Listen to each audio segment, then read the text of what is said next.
ਸੋਹਣੇ ਰੱਬ ਦੇ ਸੋਹਣੇ ਨਾਮ ਨਾਲ ਆਗਾਜ਼ ਕਰਨੇ ਜਿਹੜਾ ਬੜਾ ਹੀ ਮਿਹਰਬਾਨ ਹੈ। ਰੱਬ ਤਾਲਾ ਦੀਆਂ ਸਾਰੀਆਂ ਮਖਲੂਕਾਂ ਨੂੰ ਮੇਰਾ ਸਲਾਮ। ਦੋਸਤੋ, ਅੱਜ ਬੜਾ ਹੀ ਪਿਆਰਾ ਨਜ਼ਾਰਾ ਸੀ। ਪਹਿਲੇ ਤੇ ਬੜੀ ਸ਼ਦੀਦ ਬਾਰਿਸ਼ ਹੋਈ, ਮੌਸਮ ਬੜਾ ਖ਼ਰਾਬ ਰਿਹਾ। ਹੁਣ ਵੀ ਬੱਦਲ ਤੇ ਨਹੀਂ, ਬਾਰਿਸ਼ ख़त्म हो गई है और मौसम बड़ा प्यारा हो गया। मैं ऊपर छत ते बैठा सी और खामोशी नाल सिर्फ सोहणे रब दी इस कुदरत नूं वेखदा पिया सी ते सोचिया क्यों ना तुहाडे नाल इस नज़ारे नूं, इस खूबसूरत नज़ारे नूं तुहाडे नाल मैं शेयर करां। ते यकीन करना, दुनिया दीयां जिन्नियां तबाहकारियां ने, सारा सारा दिन बड़ी परेशानी और एक अजीब जे खौफ, बस इस तरह ही गुजर जाता है। काफ़ी अरसे तो इंज ही लगता जिदा रहमत उठ गई। तो लेकिन मैं जदों रब तआला दी कायनात अल गौर करना तो यकीन करना हर चीज़ बड़ी प्यारी लगती। मैनूं उन्हां विच बड़ा सुकून नज़र आउंदा है। सिर्फ जे अगर मैं देखा तो मैनूं जिथे बंदे वसदे ने उत्थे बड़ी खराबी नज़र आउंदी है, या खराबी बड़ी महसूस हुंदी है। तुसीं भी इस चीज़ दे गवाह हो। हर तरफ नफसा नफसी है और एक अजीब जी दौड़ लगी।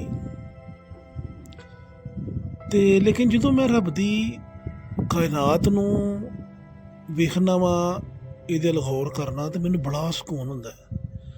यकीन करना, दरख्त, पौधे, चंद सितारे, इन्हां विच कोई फर्क नहीं। हज़ारों लखां साल तो इन्हां च कोई फर्क नहीं आया, पर बंदियां च बहुत फर्क आ चुके अजे।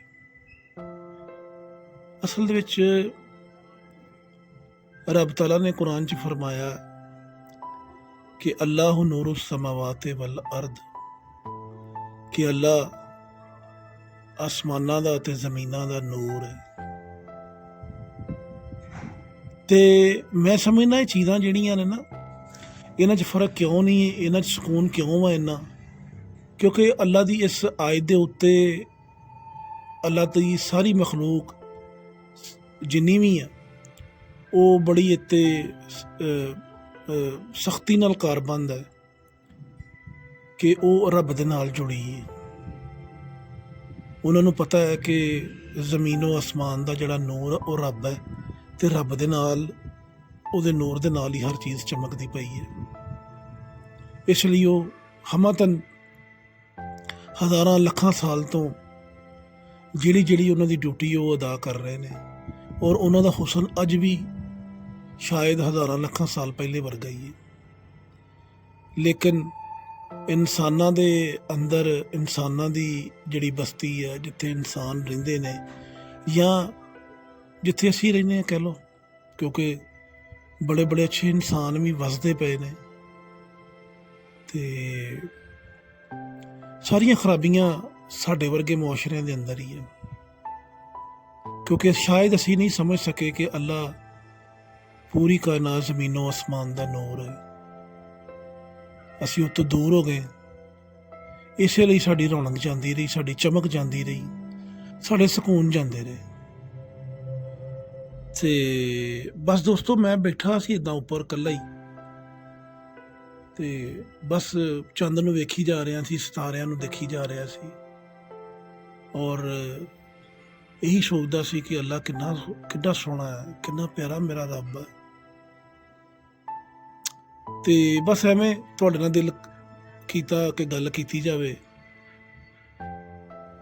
बस अपना ख्याल रखना ते अल्लाह दी कुदरत दे जिन्ना करीब रवोगे, यकीन करना तुसी उन्ने ही पुरसकून रवोगे।